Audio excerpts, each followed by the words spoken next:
رحم الله من الواسعة.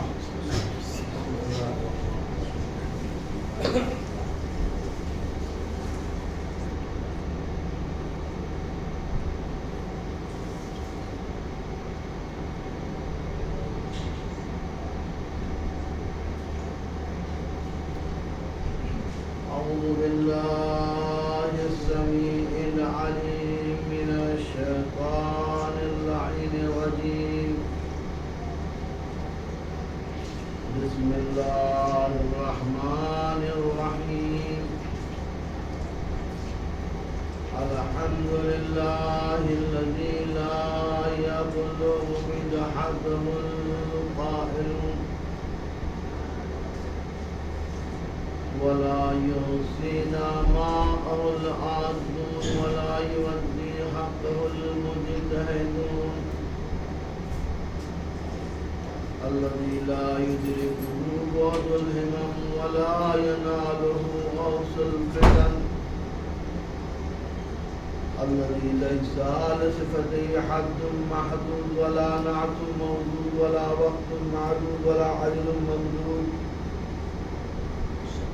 فطر الخلائق بقدرته ونشر الرياح برحمته ووطدا بالصخور ميدان أرضه. والصلاة والسلام والتحية والإكرام مولانا مولى الكونين جد الحسن والحسين أبي القاسم المصطفى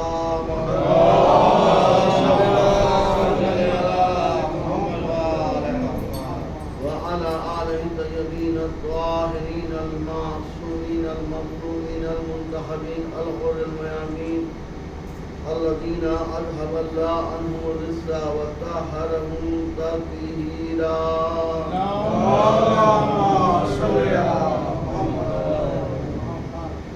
لا سيما ابن أمه علي عليه السلام الذي نسبه علما للإسلام ورفعه لكسر الأصنام. واللعنة الدائمة الباقية على أعدائهم أجمعين من الآن إلى قيام يوم الدين. أما بعد فقد قال الله سبحانه تبارك وتعالى في كتاب المجيد. بسم الله الرحمن الرحيم. وما آتاكم الرسول فخذوه وما نهاكم عنه فانتهوا. صلوات پر محمد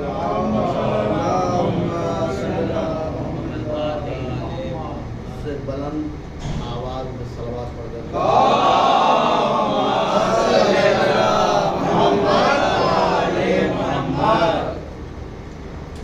حضرات گرامی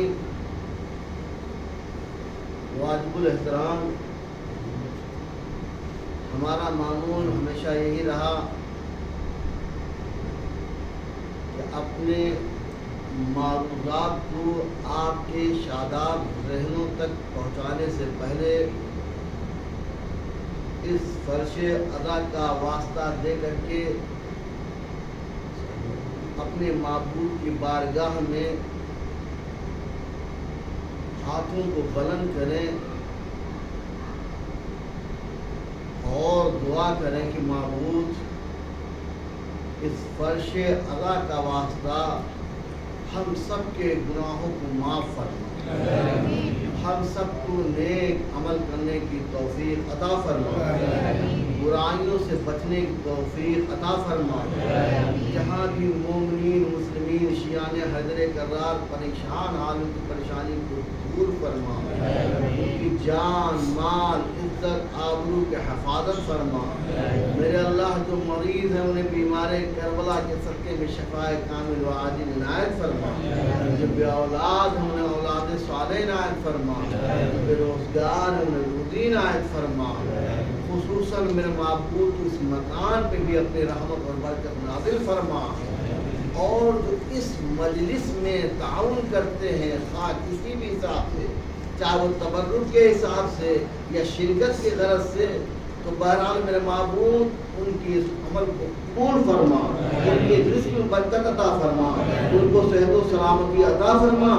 میرے اللہ تجھے واسطہ محمد و آل محمد کا مراجع اکرام کا سایہ ہم سب کے سروں پہ قائم و دائم فرما. اور یوسف زہرا، فرزند زہرا، عزیز زہرا، امام عصر کے ظہور میں تعجیل فرما، ہم سب کو ان کے ناصرین میں شمار فرما، مل جل کر کے صلوات پڑھ محمد۔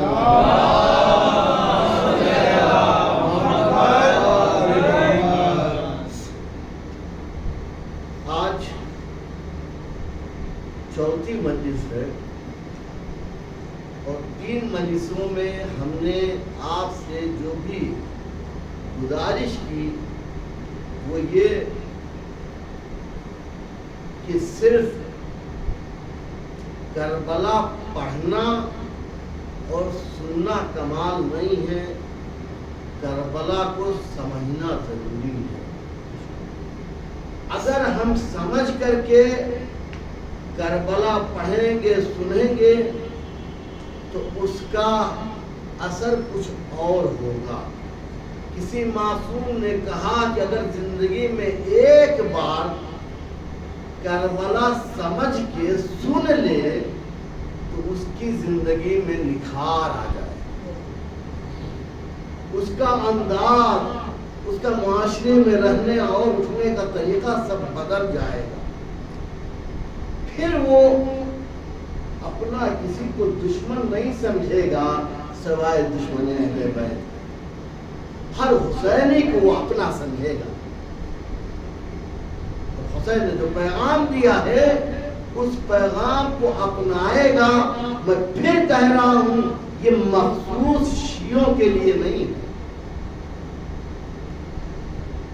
مسجد مخصوص ہے، گرجا گھر مخصوص ہے، چرچ مخصوص ہے، مندر مخصوص ہے، لیکن خدا کی قسم یہ در کسی ایک کے لیے مخصوص نہیں۔ اس لیے شاعر نے کہا ہے در حسین پہ آتے ہر خیال کے لوگ، یہ اتحاد کا مرکز ہے آدمی کے لیے۔ صلوات پڑھ محمد۔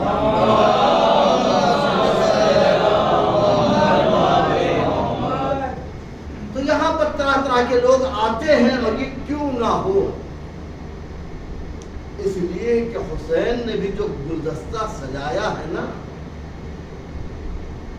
اس میں برسا برس کے حسین کے چاہنے والے نہیں تھے۔ آپ پڑھیں زہرقین مکہ تک ساتھی نہیں تھے، زہرقین کوفہ تک ساتھی نہیں تھے۔ یہ زہرقین وہ زہرقین ہیں کہ آپ نے جب اپنے کسی ایک عزیز کے ذریعے بلایا تو آنے سے انکار کر دیا۔ روایت میں ہے کہ حضرت علی اکبر بلانے گئے تھے لیکن آپ نے منع کر دیا۔ بیوی نے پوچھا، زوجہ نے پوچھا کہ کون آیا تھا؟ کہا حسین کا لاڈلا علی اکبر آیا تھا بلانے کے لیے۔ کہا پھر گئے کیوں نہیں؟ کہا گیا اس لیے نہیں کہ وہاں جاؤں گا تو شاید میں بدل جاؤں۔ بیوی نے کہا کہ آخر جس کا تم کلمہ پڑھتے ہو، جس کے باپ کو چوتھا خلیفہ مانتے ہو، اس کا بیٹا بلا رہا ہے، کم از کم سن تو لیتے۔ یہ بیوی نے کہا۔ اب روایت کہتی ہے کہ جب علی اکبر کے بلانے پہ نہیں آئے تو حسین بذات خود گئے۔ تاریخ ہے، میں بار بار کہہ رہا ہوں، زہرقین یعنی عثمانی مسلک تھے۔ عثمانی مسلک جانتے ہیں کہ 3 خلیفے کے بعد علی بن ابی طالب کو چوتھا مانتے تھے، جسے آج کے زمانے میں ہم سنی مسلک کہتے ہیں۔ اور جب میرا آقا حسین گیا تو تاریخ لکھتی ہے ادھر حسین گئے ہیں اور کچھ دیر گفتگو ہوئی ہے، اور اس کے بعد جب حسین نکلے ہیں تو رکعت کے جوتے کے تسمے آپ جانتے ہیں کون باندھ رہا تھا؟ ذوالقرنین باندھ رہے تھے. اللہ جانے کیا گفتگو ہوئی کہ اتنے میں ذوالقرنین بالکل بدل گئے، اور وہ جو ذوالقرنین سامنا کرنا نہیں چاہتے تھے، اب وہ گھر میں داخل ہوتے ہیں، کہتے ہیں میں نے بیوی کو تم کو آزاد کر دیا. یہ انقلاب ہے. صلوات پڑھیں محمد والے.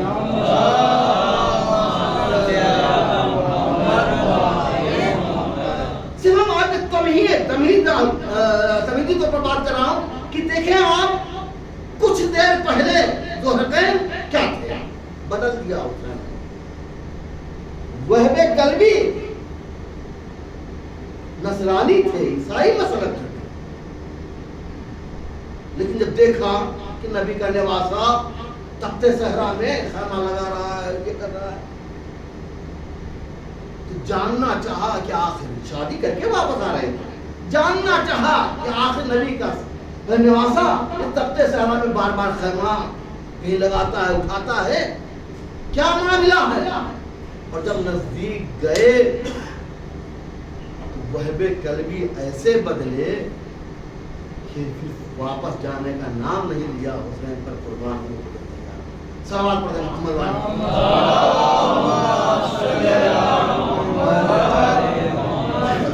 تو میں نے کہا یہ جو فرش عزا ہے یہ مخصوص شیعوں کے لیے نہیں ہے، غلط فہمی ہے.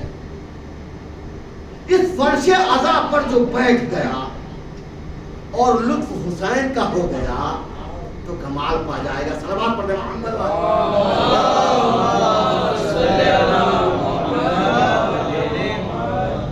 اب میں آپ کو ایک اور واقعے کی طرف متوجہ کرنا چاہتا ہوں، وہ جناب نوح کا. جناب نوح اولو العزم پیغمبر ہیں، صاحب شریعت ہیں، صاحب کتاب ہیں.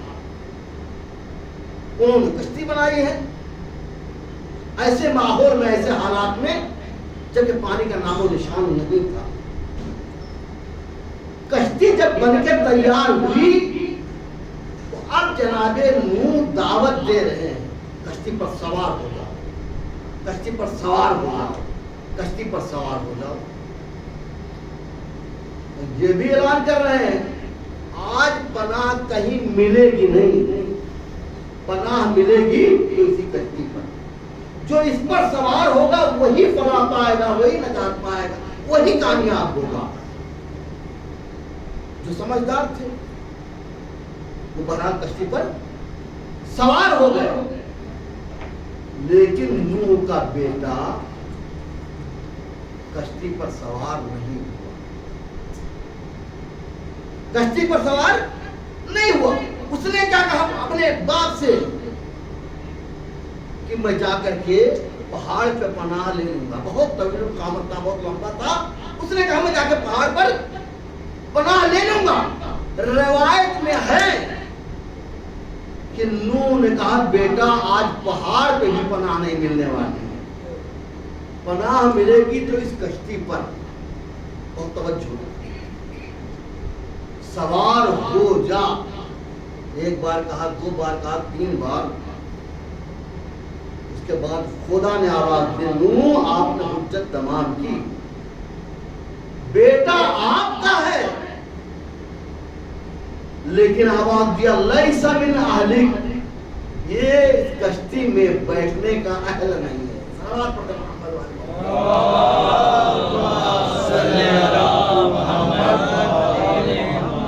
یہ کشتی میں بیٹھنے کا اہل نہیں ہے. یعنی کشتی میں بیٹھنے کے لیے ضروری ہے کہ وہ اہل والا ہو. ہر کس و ناقص کشتی میں نہیں بیٹھ سکتا. اور اس کے بعد کہا ہے انہوں عملو غیر صالح. کیوں نہیں بیٹھ سکتا؟ اس لیے کہ اس کے اعمال جو ہیں غیر صالح ہیں، ٹھیک نہیں ہیں، اچھے نہیں ہیں، وہ بیٹھ نہیں سکتا. تو عمل غیر صالح ہو تو باپ کی کشتی میں نہیں بیٹھ سکتا. تو اگر ہمارے عمل خراب ہیں تو ہم بھی کشتیاں حسین پر بیٹھ نہیں سکتے. اس لیے کہ پیغمبر نے فرمایا انا مثلہم فی ہذہ الامہ کسفینۃ نوح، میرے اہل بیت کی مثال سفینہ نوح کی ہے، کشتی نوح کی ہے. من رکبہا نجا ومن تخلفا غرقا انہا وہوا. اور دیکھو جو اس کشتی سے دوری اختیار کرے گا وہ ڈوب جائے گا، ہلاک ہو جائے گا، تباہ ہو جائے گا، برباد ہو جائے گا. سلام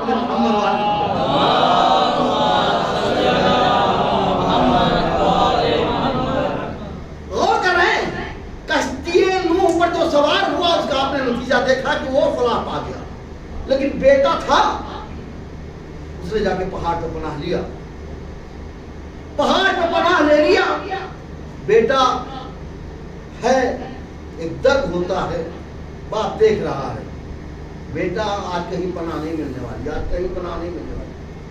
پہلے اس کی کمر تک پانی آیا، پھر سینے تک پانی آیا، پھر گلے تک پانی آیا.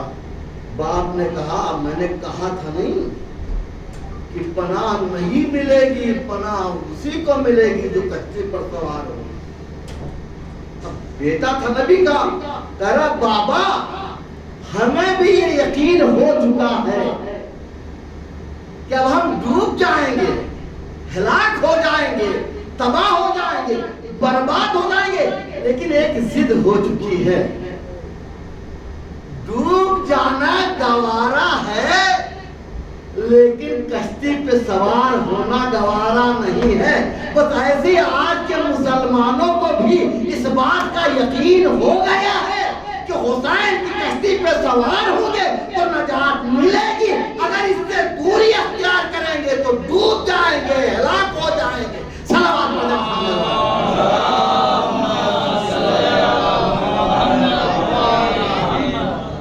مگر ضد ہو چکی ہے، ڈوب جانا گوارا ہے لیکن کشتی پہ سوار ہونا گوارا نہیں. صلوات پڑھیں محمد و آل محمد.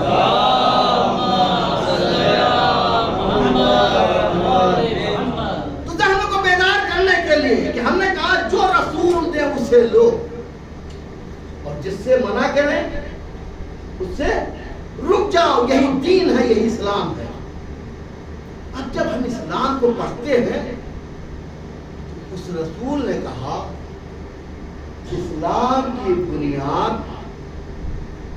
اساس، فاؤنڈیشن 3 چیزوں پر ہے. اسلام کی اساس، بنیاد، فاؤنڈیشن 3 چیزوں پر ہے. کیا ہے؟ اول عقل. اسلام میں کوئی ایسی چیز ہے ہی نہیں جو عقل کے مطابق نہ ہو. اگر اسلام میں کوئی ایسی چیز ہے جو اسلام کے مخالف ہے، عقل کے مخالف ہے، تو یہ جان لیجئے مسلمانوں کی اپنی ہوئی لائی ہوئی چیز ہے، خالق عقل کی پیدا ہوئی بنائی ہوئی چیز نہیں ہے. سوال پر جواب دو.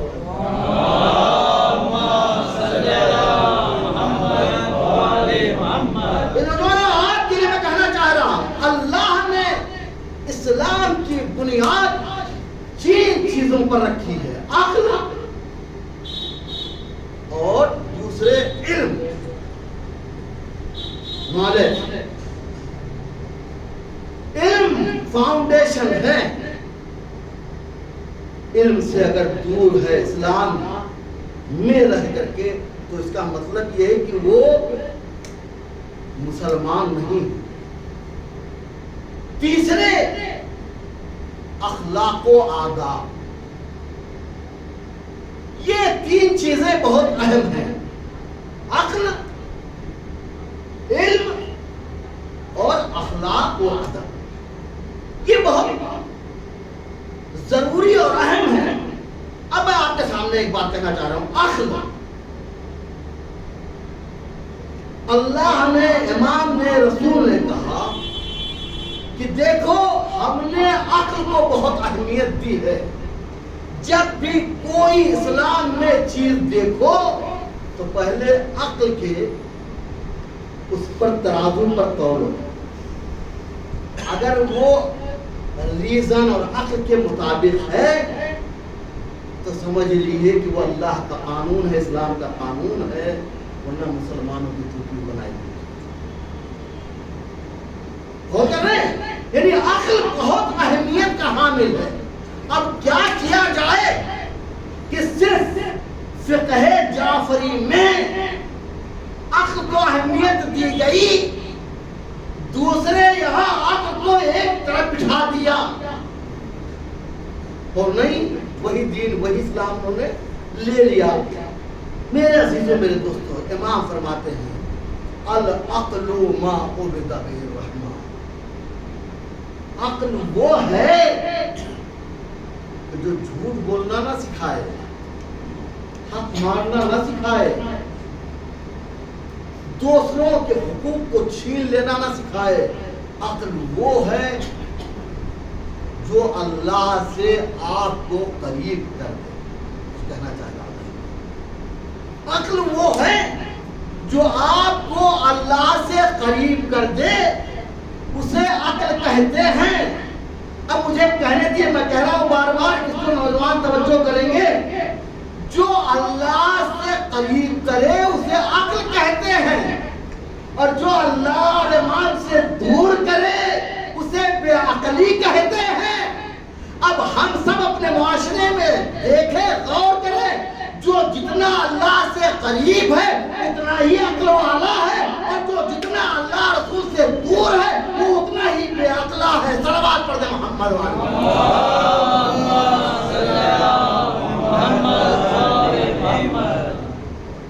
اپنے آپ کو عقل مند کہنے سے خود سے عقل مند نہیں ہوگا۔ لیکن آج کا حال ہے، آپ ذرا دیکھیں، جو جتنا ہی مکاری کر لے اور دولت جمع کرنا، جو جتنا ہی دوسروں کا حق پامال کر کے شہرت حاصل کر لے، جو جتنا دوسروں کو لڑا کر کے اور کسی طرح چاپلوسی کر کے منافقت کر کے مال جمع کر لے، وہی اپنے کو عقل مند سمجھتا ہے، اور لوگ بھی اسی کو سمجھتے ہیں۔ آپ سامنے ایک مثال میں آپ سے کہہ رہا ہوں کہ آپ کے سامنے دو دکان کوئی کھولے ہو، ایک دکاندار واجب طریقے سے پیسہ لیتا ہے، جو اسلام نے معین کیا ہے، تو کتنا بڑھے گا، کتنا اٹھے گا؟ بس کھانے بھر کا ہوگا، پینے بھر کا ہوگا۔ لیکن اسی کے سامنے دوسرا دکاندار دکان کھولے ہوئے ہے، جو 5 کی چیز کو 50 میں دے رہا ہے، اور کچھ ہی دن میں مالدار بن گیا۔ اب لوگ کہتے کیا ہے، کتنا چالاک ہے، کتنا عقل مند ہے، چند ہی دن میں تمہارے سامنے اس نے دکان کھولی تھی اور وہ اتنا ترقی کر گیا، اور تم اتنے سیدھے اتنے بیوقوف ہو۔ وہ ہماری زبان میں بھی اگر کوئی دین کے راستے پر چلتا ہے، عقل کے راستے پر چلتا ہے، تو ہم بھی اسے بے دین اور بے عقل سمجھتے ہیں، جبکہ امام علی کہتے ہیں کہ نہیں، یہ عقل مند ہے۔ کیوں؟ اس لیے کہ اگر ایسا نہ ہوتا تو معاویہ کو علی سب سے زیادہ عقل مند کہتے۔ لیکن علی بن ابی طالب نے کہا ان کے پاس عیاری ہے، مکاری ہے، ہمارے پاس دین ہے، ہمارے پاس عقل ہے، کیونکہ ہمیں ہمیشہ نہیں رہنا ہے۔ صلوات پڑھ دیں محمد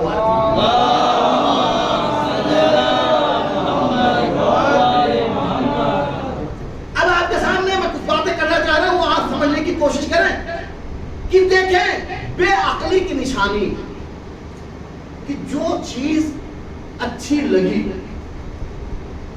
وہ اسی میں دیوانے ہو گئے۔ مان لیا نماز انہیں اچھی لگ گئی، تو صبح سے شام تک نماز پڑھ رہے ہیں، تک بیٹھک کر رہے ہیں، دندناتے پھر رہے ہیں۔ کوئی بولے نماز پڑھ رہا ہوں، تم ڈسٹرب کر رہے ہو، احساس دلا رہے ہیں، ہے یا نہیں؟ یہ ہمارے معاشرے زمانے میں انہیں نماز سے عشق ہو گیا۔ کس طرح کہ سارا کام چھوڑ کر کے اب وہ نماز پڑھے جا رہے ہیں۔ اللہ اکبر۔ علی ابن ابی طالب نے پیغام کیا دیا؟ علی ابن ابی طالب کہتے ہیں دیکھو دین لینا تو تو نارمل لوگوں سے لینا، عیب نارمل لوگوں سے نہ لینا۔ مولا یہ جو صبح سے شام تک نماز پڑھنے لگے ہیں یہ عیب نارمل ہے؟ کہا ہاں عیب نارمل ہے، اس لیے کہ تمام حقوق کو پامال کر کے یہ نماز پڑھ رہے ہیں۔ صلوات علی محمد و آل محمد۔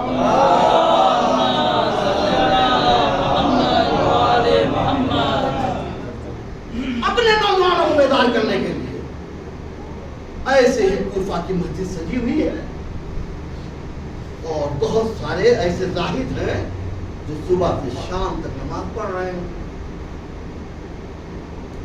جب علی پہنچے تو لوگوں نے یہ تعریف کرایا یہ بہت بڑے نمازی ہیں۔ اچھا کیوں؟ صبح سے شام تک نمازیں پڑھتے ہیں یہ، مولا کو خوش ہو جانا چاہیے، یہ تو صبح سے شام تک نماز پڑھتے ہیں۔ لیکن ہمارا اور آپ کا امام تھا نا، اس نے کہا صبح سے شام تک یہ نمازیں پڑھتے ہیں تو پھر کھاتے کیا ہیں؟ صلوات پڑھتے محمد وعلی محمد۔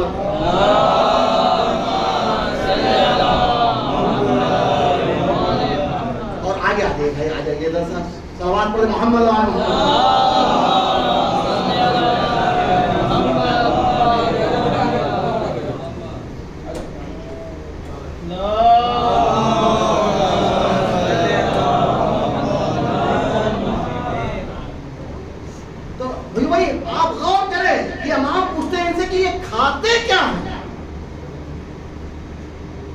کھاتے کیا ہیں؟ کوفہ والے جب ان کی حالت اس طرح دیکھتے ہیں تو ترس کھا کے بوٹیاں ڈال جاتے ہیں اور یہ اسے کھا لیتے ہیں، اور اگر کوئی نہیں ڈالتا تو کہا بھوکے رہ کے سو جاتے ہیں، یعنی نماز بھی پڑھتے ہیں اور روزہ بھی رکھتے ہیں۔ خدا کی قسم یہ علی کا جملہ ہو سکتا ہے، ہم آپ کا نہیں۔ علی نے کیا کہا؟ ان کی مثال کتوں جیسی ہے، ان کی مثال کتوں جیسی ہے۔ جب کتوں پر لوگ ترس کھاتے ہیں تو روٹیاں ڈالتے ہیں وہ کھا لیتے ہیں، نہیں بھوکوں پیٹ سو جاتے ہیں۔ صلوات علی محمد و آل محمد۔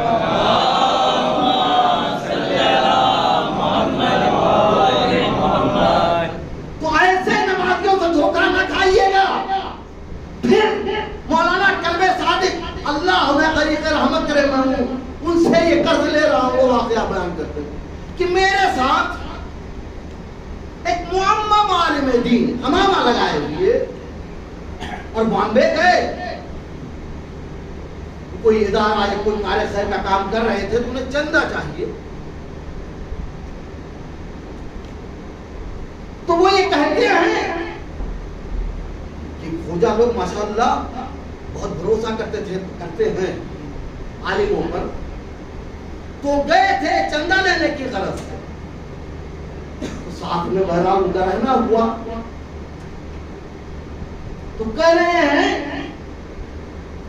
کہ نماز عشاء کے لیے جو سجدہ کیا عالم صاحب نے، تو نماز صبح کے لیے سر اٹھایا اور جب یہ تاثر اس خوجہ نے پایا اس نے کہا کتنے بڑے مومن، کتنے بڑے مومن، اللہ والے ہیں کہ پوری پوری رات انہوں نے عبادت کی ہے۔ اور بیچارہ کہنے لگا بھائی کتنا چاہیے، کیا چاہیے، جو بھی چاہیے ہم دینے کے لیے تیار ہیں۔ تو اب مولانا خود بھی کہہ رہے ہیں اور ہم بھی کہہ رہے ہیں یہ سجدہ اللہ کے لیے نہیں تھا، یہ سجدہ حصول دولت کے لیے تھا، جو سجدے کے ذریعے انہوں نے پیسہ حاصل کر لیا۔ صلوات علی محمد و آل محمد۔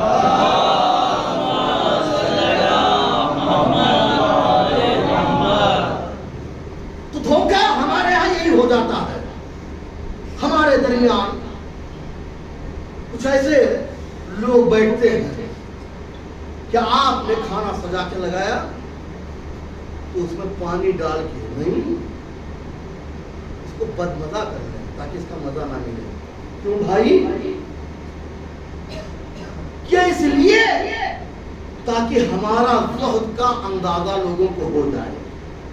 اور سچے سیدھے لوگ سوچتے ہیں کہ بتائیے کتنا اچھا دسترخوان سجایا تھا، لیکن مولانا ایسے ہیں کہ جو اس کا بھی مزہ نہیں لے پاتے.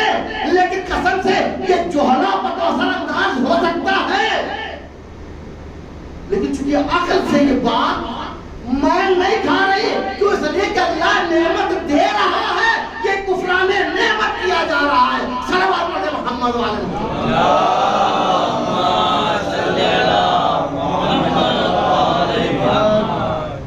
اللہ جب نعمت عطا کرے تو اس کا شکر یہ ہے اس نعمت کو استعمال کیا جائے. دوسری بات، اللہ نے، رسول نے، امام نے اسلام کی بنیاد علم کو بنایا. هل يستوي الذين يعلمون والذين لا يعلمون. پڑھا لکھا اور جاہل برابر نہیں ہو سکتے. تو جسے ہم نے کالے کو دیکھا اور بس سمجھ لیا، گورے کو دیکھا تو ہم نے اسے بلند سمجھ لیا. اسلام کہہ رہا ہے ہمارے ہاں معیار نہیں. اگر کالا ہے اور علم والا ہے وہ فضیلت والا ہے کہہ رہا ہے. لیکن اگر گورا ہے اور جہل کو اس نے گلے لگا رکھا ہے تو وہ فضیلت والا نہیں ہو سکتا. اسی طرح امیر اور غریب، پیسے والے ہیں، دولت مند ہیں، سب کچھ ہے، لیکن ہمارے پاس علم نہیں ہے. غریب کے پاس علم ہے تو اسلام یہ کہہ رہا ہے یہ غریب فضیلت والا ہے، وہ امیر فضیلت والا نہیں. اور آگے بڑھ کے کہوں، ہمارے معاشرے میں برائی بہت پھیل گئی ہے. سید اور غیر سید، مرزا خان، اس ذہنوں سے بیماری نکالیں. کیوں؟ اس لیے اسلام کہہ رہا ہے اگر ایک سید علم والا نہیں ہے اور ایک غیر سید یعنی مرزا خان وہ علم والا ہے تو فضیلت والا وہ غیر سید ہے، سید والا نہیں. کیوں؟ اس لیے کہ فضیلتیں حسب و نسب دیکھ کر نہیں ملتی، فضیلتیں کردار دیکھ کر ملتی ہے. صلوات پڑھیں محمد والے محمد پر.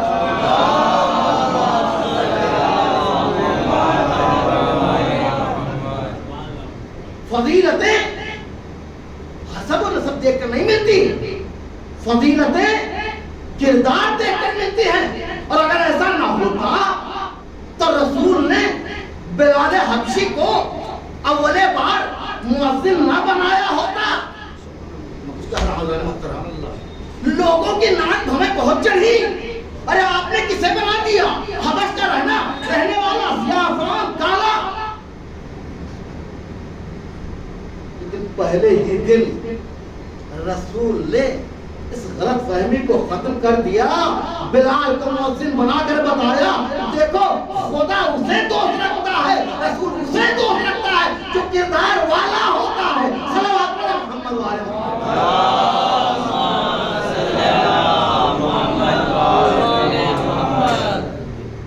ہمارے یہاں علم کی بڑی قدر ہے. میں اکثر و بیشتر کہتا ہوں آج غلط فہمیاں بھی پیدا ہو گئی ہیں. رسول نے کیا فرمایا؟ انا مدینۃ العلم وعلی بابھا. میں شہر علم ہوں اور علی اس کا دروازہ. یہی تو کہا ہے نا. فل یاتی جسے علم کی ضرورت ہو، میں شہر علم ہوں، علی اس کا دروازہ. فل یاتی جسے علم کی ضرورت ہو وہ درے علی پر آئے. کہاں ہے؟ درے علی پر آئے. اب ایک بات میں کہنا چاہتا ہوں، اکثر و بیشتر ہمارا غلط فہمی پیدا ہو جاتی ہے. ہم نے قرآن، تفسیر، حدیث، فقہ اس کو تو علم دین بنا دیا، اور جغرافی، سائنس، ہسٹری اس کو ہم نے کیا بنا دیا؟ علم دنیا. کیا بنا دیا؟ علم دنیا.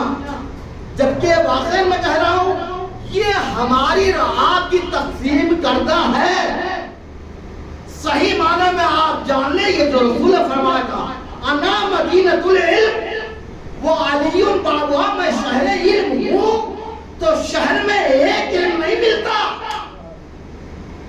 اگر آپ غور کریں رسول نے شہر علم کہا ہے نا، علم کا پربت نہیں کہا، علم کا پہاڑ نہیں کہا، علم کا سمندر نہیں کہا. اس لیے کہ سمندر کہتے سمندر میں ایک ہی چیز ملتی، پہاڑ کہتے تو پہاڑ ایک ہی چیز کا نام ہے. رسول نے اپنے آپ کو شہر علم کہا. شہر اسے کہتے ہیں جہاں ضرورت کی جو چیزیں لینا چاہے وہ لے سکتا ہے. رسول نے کہا جس کو جو علم چاہیے وہ ہم سے حاصل کرے. سلام پڑھتے محمد.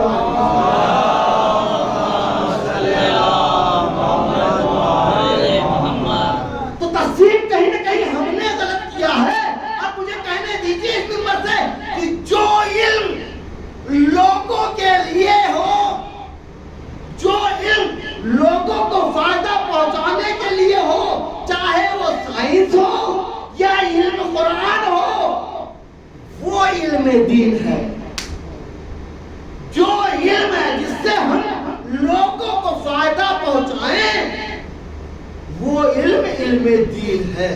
لیکن جس علم سے ہم دوسرے کو نقصان پہنچائیں، صرف اپنا بھلا کریں، جان لیجئے وہ علم دنیا ہے، علم دین نہیں ہے. چاہے قرآن کیوں نہ ہو، چاہے تفسیر کیوں نہ ہو. صلوات پڑھ محمد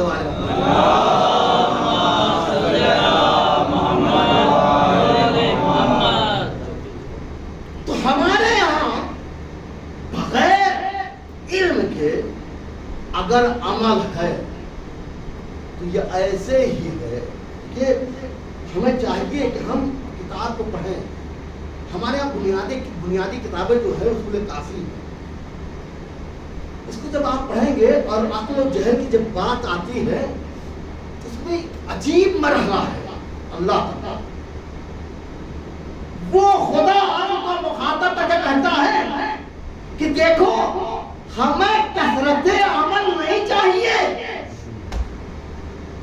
ہمیں تو اس کا عمل چاہیے، اسی کا عمل ہم قبول کریں گے جو اپنے عقل کے مطابق عمل انجام دے گا. کچھ کہہ رہا ہوں محترم، یعنی کیا مطلب ہے؟ یہ قرآن میں بار بار آیا ہے اور بار بار میں کہہ رہا ہوں کہ اللہ کثرت عمل کو طلب نہیں کرتا، کوالٹی کو، حسن عمل کو طلب کرتا ہے. اب نادان وہ لوگ ہیں جو کثرت کو پیش کرتے ہیں اور سمجھدار وہ ہیں جو کوالٹی کو پیش کرتے ہیں. صلوات محمد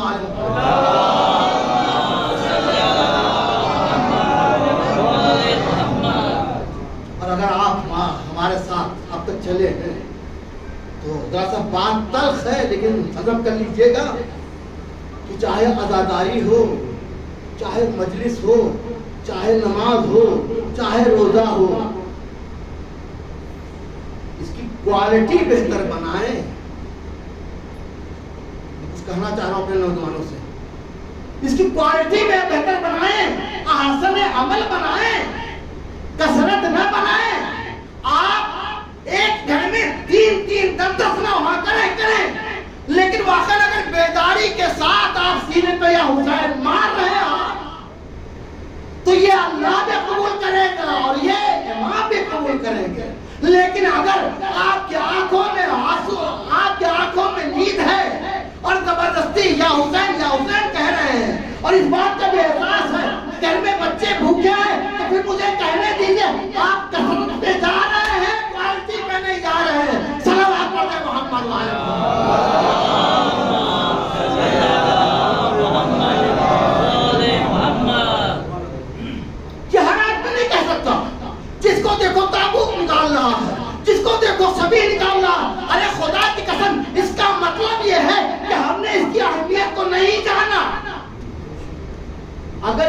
اہمیت کو جانا ہوتا تو ایک جگہ شبیہ نکلتی ہے پورے جوار کے لوگ تڑپ کے آ جاتے ہیں، لیکن خلوص ہونا چاہیے.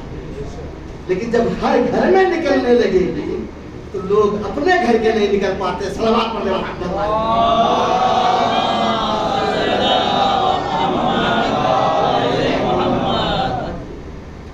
ہم آپ کو اس وقت اکٹھا کیے ہوئے ہیں. خدا کی قسم مجھے معاف کریں گے، ایک درد ہے آپ کے درمیان برابر رہتا ہوں، بہت ساری کمیاں ہم میں ہے.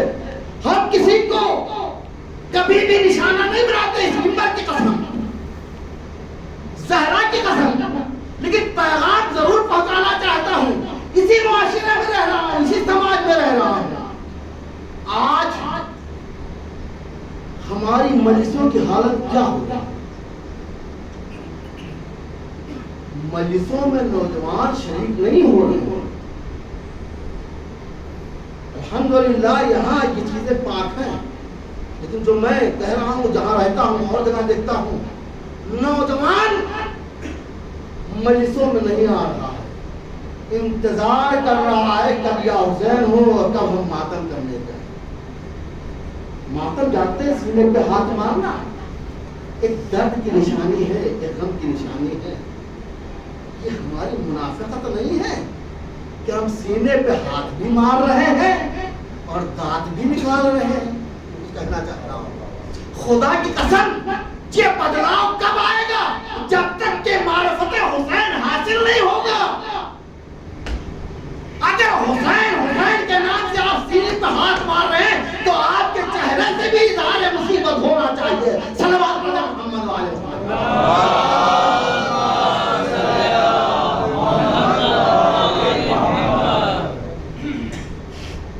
بہت معذرت، آج مجلسوں میں جاتے ہیں، کل ہم نے یہ کپڑا پہنا تھا، آج یہ کپڑے پہنے.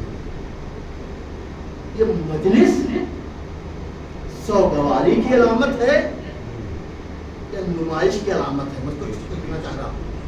اور ہم میں تو بہت کم ہے، خاص کر وہ مائیں بہنیں جو صبح سے شام تک مجلسیں کرتی ہیں. خدا کی قسم پیغام جانا چاہیے ہر ایک اپنے اپنے گھر کو رائے کہ سچ بتائیے کہ سوگواری کی علامت ہے یا نمائش کی علامت ہے؟ نمائش کی علامت ہے تو روز کپڑے بدلیے، لیکن اگر سوگواری کی علامت ہے تو پھر مجھے کہنے دیجئے کہ ایک کپڑا کافی ہے حسین کے مجلس میں شرکت کرنے کے.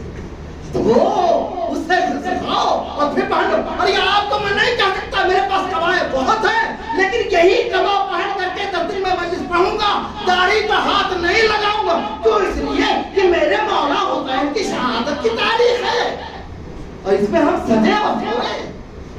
لیکن یہ اس لیے کہہ رہا ہوں لما تقولون ما لا تفعلون، وہ بات نہ کہو جو آپ خود نہ کرو. زیادہ پہلے میں خود پابند ہو رہا ہوں، پھر آپ کو دعوت دے رہا ہوں کہ حسین کے مجلس کو مجلس بنائیے، سوگواری کی علامت بنائیے. نمائش کو صلوات محمد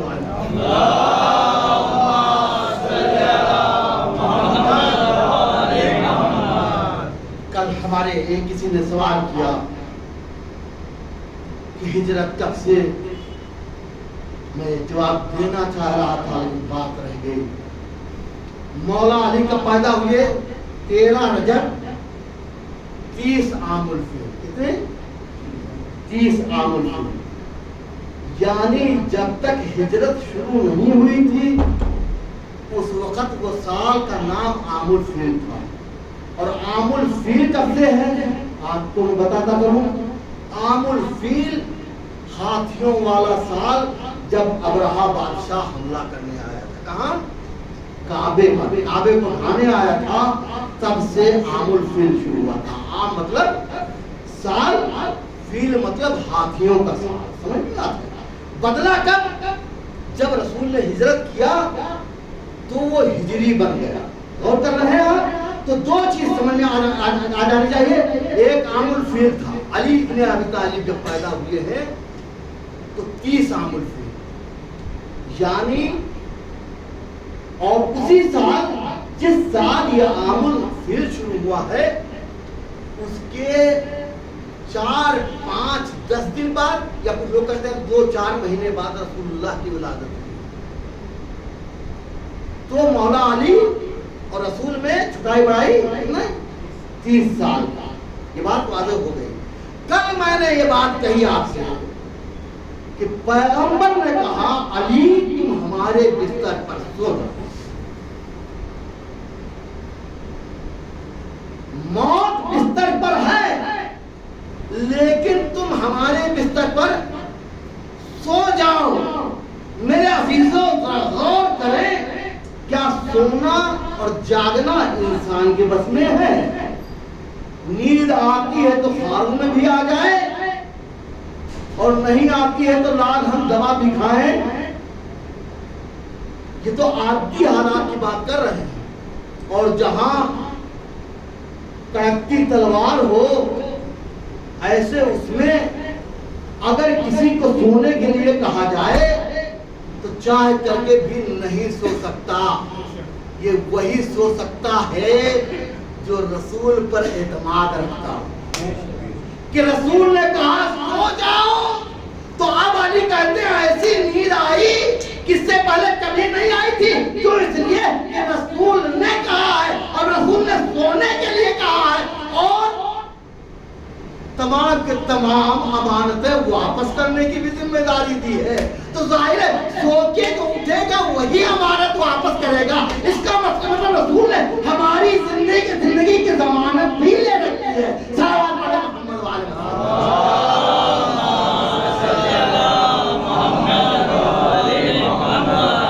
ضمانت بھی لے رکھی ہے. اب آپ سنیں غور سے کہ جب کفار مکہ آئے چادر ہٹایا تو دیکھا کہ علی سوئے ہوئے ہیں. عجیب حالت ہوئی. سب کے سب علی کو پہچانتے تھے, جانتے تھے. تو علی سے کچھ نہیں کہا, صرف اتنا کہا کہ محمد کہاں ہے. اور علی کا جملہ بھی سنے آپ, کہا کیا ہمارے حوالے کر گئے تھے؟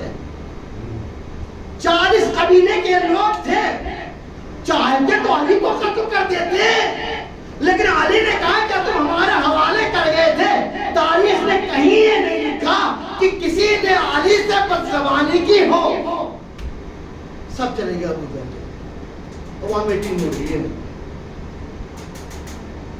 کہ یہ کیا معاملہ ہے. ہم لوگ جس اس میں منصوبے میں تھے آخر یہ منصوبہ ناکام ہو گیا, رسول چلے گئے, علی کو سلا گئے. یہ سب سمجھ رہے تھے کہ علی بھی چپکے سے نکل جائیں گے. پلان بنا رہے ہیں کہ کیسے آخر رسول کے منصوبے کو ناکام کریں. رسول چلے گئے, منصوبے کو ناکام ہم کیسے کریں؟ سب یہ کہنے لگے کہ علی کو بس روک لو یا رمال بنا لو, کڈنیپ کر لو. رسول بہت علی کو چاہتے ہیں, پھر دوڑے دوڑے آئیں گے, پھر ہم رسول کو بھی پکڑ لیں گے. اللہ پر یہ بھی پلان بن رہا ہے کہ ایک بوڑھے نے اٹھ کے کہا کہ نہیں, رسول امانتیں بھی چھوڑ کے گئے ہیں, علی کے حوالے کر کے گئے ہیں. تو ایسا کرتے ہیں, دو بات ہے کہ اگر 10,000 دینار امانت کے طور پر کسی کا تھا تو وہ گئے 50,000 دینار رسول کو دے کے گئے. اور جب اتنا دے نہیں سکتا ہے علی, تو جب دے نہیں پائیں گے تو ہم یہ کہیں گے کہ رسول کو بلاؤ. یہ بات سب کے سمجھ میں آ گئی. اب وہ بوڑھا آیا, علی بیٹھے بھی ہیں ابو طالب کے گھر میں, اپنے گھر میں مسند بچھی ہوئی ہے. سامنے سے لوگ آئے, کہا تم امانتیں واپس کر رہے ہو؟ کہا امانتیں واپس کر رہے ہیں. کہا جس کا جتنا ہے وہ لے لیں. اللہ اکبر. کوئی زیادہ لینے سوچ رہا ہے, کوئی اور بڑھ کے لینا چاہ رہا ہے. کچھ لوگ لڑائی کرنے لگے, نہیں یہ تو امانتیں پوری ہے ہی نہیں ہے.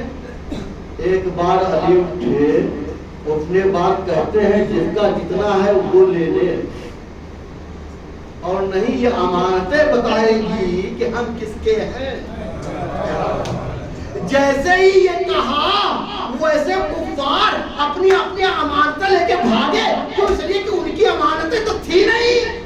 وہ اصل مالک کا نام لیں گے تو ان کی حقیقتیں کھل جائیں گی. یہ بھی جانتے تھے جیسے رسول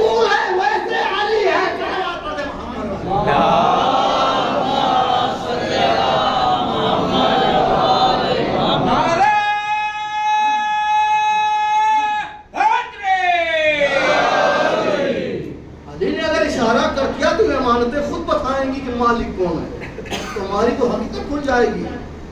لہٰذا سب چپکے سے بے بجے لگے ہوئے ہیں.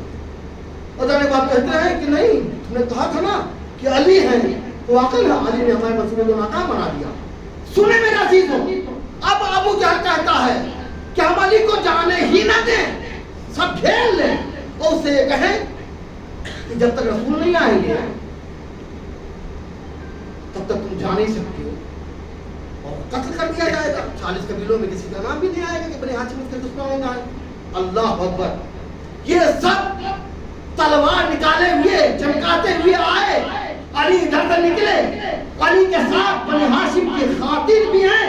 جیسے ہی تلواروں کو دیکھا علی نے اپنے پشت کی طرف عورتوں کو اشارہ کیا، عورتیں پشت کی طرف ہوئی. اس کے بعد کہا کیوں آئے ہو؟ کہا علی ہم تمہیں جانے نہیں دیں گے.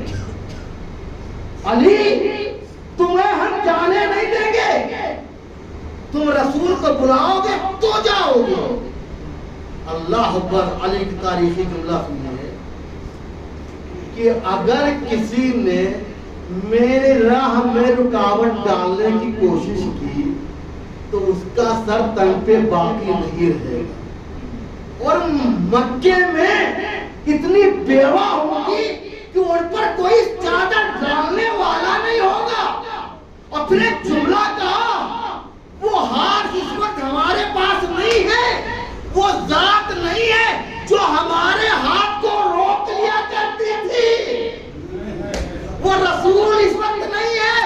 آج میں آزاد ہوں، تم اپنے سروں کو بچا نہ پاؤ گے.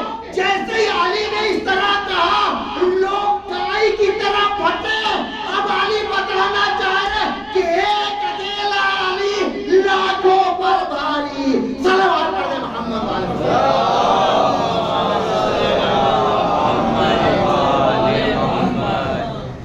انشاءاللہ کل بات ہوگی. خدا کی قسم ہمیں آپ کو سمجھنا ہوگا کہ حسین نے کربلا جو بنائی ہے، علی نے اس کے لیے جو تمہید تیار کی ہے، اسے ہمیں پڑھنا ہوگا، سمجھنا ہوگا. صرف سینے پہ ہاتھ مارنا کافی نہیں. کیسے کیسے خوبصورت گلدستہ حسین نے سجایا. زہرتین کو بلایا، حبیب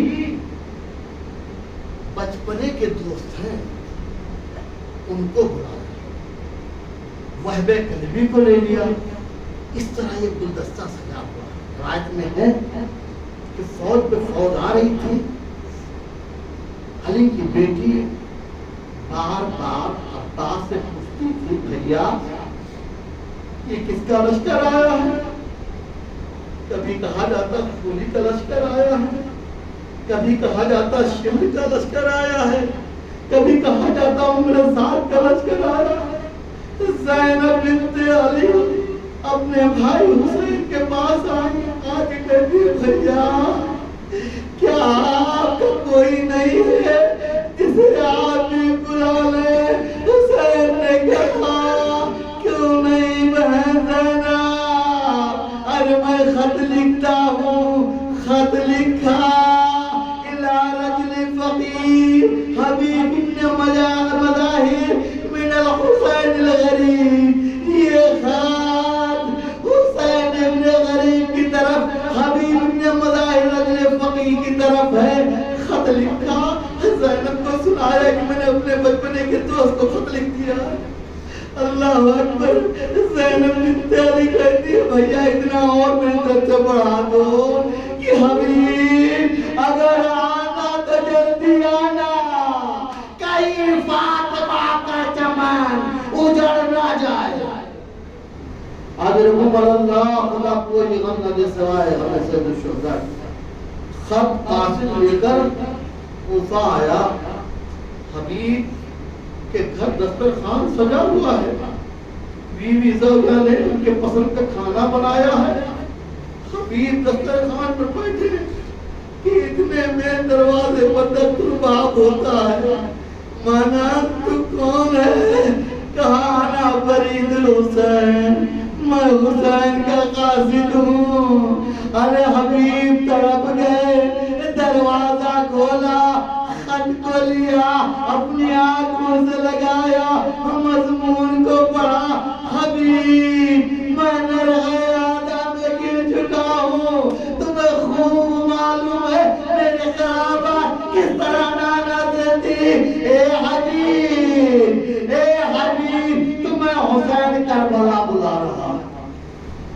بعد نیچے کچھ علماء کہتے کہ جو زینب نے لکھوایا تھا، میری بہن کہہ رہی ہے زینب حبیب اگر آنا تو جلدی آنا، کہیں فاطمہ کا چمن اجڑ نہ جائے۔ اللہ اکبر، حبیب تڑپ گئے، ارے فاطمہ کے ماں جائے، فاطمہ کے بیٹوں پر یہ وقت آ گیا۔ اللہ اکبر، گھر میں داخل ہوئے، مومنہ نے پوچھا آقا نے کیا پیغام بھیجا ہے؟ مومنہ کہتی ہے کہ پیغام کیا بھیجا ہے؟ کہا آقا نے مجھے بلایا ہے، نرغے آدھا میں فاطمہ کا لال بھی گیا ہے، مجھے بلا رہا ہے، کبھی ارادہ کیا ہے؟ حبیب کہتے میں بوڑھا ہو گیا ہے۔ مومنہ کا امتحان لینے کے لیے کہا میں بوڑھا ہو گیا ہوں، میں سوچتا ہوں میرے جانے کا کوئی فائدہ نہیں۔ بس مومنہ نے سنا، اپنی آبا حبیب کے طرف بڑھا دیا، اے حبیب یہ چادر تم اوڑھ لو، ارے میں نصرت حسین کے لیے جاؤں گا۔ جیسے ہی حبیب نے سنا تڑپ گئے، اے مومنہ میں تو تمہارا امتحان لے رہا تھا، میں اپنے آقا کی خدمت میں ضرور جاؤں گا۔ غلام کو گھوڑے کے ساتھ بھیجا اور کہا دیکھو تم اس راستے سے جانا، راستے بڑے محروم ہوا ہے، خراب ہے، ماحول بہت خراب ہے، اس راستے سے لے جانا تاکہ کسی کی نظر نہ پڑنے پائے۔ اور اس کے بعد تیار کیا، سامان لیا اور چلے۔ جب حبیب قریب پہنچے تو غلام گھوڑے سے کہہ رہا تھا اگر میرے آقا نے آنے میں تاخیر کی تو میں خود تجھ پر سوار ہو کر کے نصرت حسین کے لیے جاؤں گا۔ حبیب نے سنا، سننے کے بعد وہ پر تماچے مارے، کہا غلام میں خوش ہوا، میں نے تمہیں آزاد کیا۔ ایک بار غلام تڑپ گیا، مولا جب آپ کی خدمت کا وقت تھا تو آپ نے ہم سے خدمت لیا، آپ ہمیں مولا کی نصرت میں جانا ہے تو آپ میں آزاد کرا۔ میں بھی کربلا چلوں گا۔ حبیب غلام آئے، کہتے ہیں جیسے کربلا میں قدم رکھا ویسے حسین نے آواز دیا عباس اکبر، میرے بچپنے کا دوست حبیب آ رہا ہے۔ اللہ اکبر، حسین بھی آگے بڑھے، حبیب کو سینے سے لگایا۔ حبیب سے باتیں ہو رہی تھی کہ ایک بار خیمے کا پردہ اٹھا، فضا نکلی۔ حبیب ارے تم کتنے خوش نصیب ہو، ثانیہ زہرا علی کی بیٹی تمہیں سلام کہلائے۔ اللہ اکبر، اجمل اللہ، خدا کوئی غم نہ دے اسماعیل ہمیں سے کچھ خدا کہ ہمارے ساتھ کربلا رہی ہے میرے سے تاریخ میں کیا جنگ کیا، شہید ہوئے، اور جب سب کے سر کاٹے گئے تو حبیب کے بھی سر کاٹے گئے، سب کے سروں کو نوکے نیزہ پر رکھ دیا۔ روایت میں ہے جب یہ سر کوفہ میں آئے تو حبیب کا بیٹا قاسم ابن حبیب اس نے اپنے باپ کے سر کو دیکھا، تڑپ گیا، خولی کے پاس گیا، اس سر کو ہمیں دے دے، یہ میرے بابا کا سر ہے۔ کہا میں تمہیں نہیں دے سکتا، مجھے یزید کے پاس لے جانا ہے، انعام اکرام لینا ہے، میں یہ سر تمہیں نہیں دے سکتا۔ بار بار اس نے کہا انعام اکرام میں دیتا ہوں، یہ سر تم مجھے دے دے۔ کہا نہیں، سر کو شمار کیا جائے گا، سر کو گنا جائے گا، میں تمہیں نہیں دے سکتا۔ روایت میں ہے کہ جب پھر کوفہ سے اس سر کو لے جانے لگا تو ایک بار قاسم ابن حبیب نے اپنے 10 ساتھیوں کو تیار کیا اور تیار کرنے کے بعد خولی پر حملہ کر دیا، سر کو حاصل کر لیا۔ حاصل کرنے کے بعد آپ دے دیوار کے پاس سے قاسم گزرے اور کہا جس کا جوان بیٹا زندہ ہو اس کے سر کو کوئی روکے نیزہ پر کیسے بلند کر سکتا۔ آپ دے دیوار ہتھ کڑیوں کو سنبھالے ہوئے حسین کے پاس، بابا قاسم نے صحیح کہا، ارے جس کا جوان بیٹا ہو اس کے سر کو کوئی بلند نہیں کر سکتا، لیکن آیا آپ کا بیٹا ہتھ کڑیوں میں جکڑا۔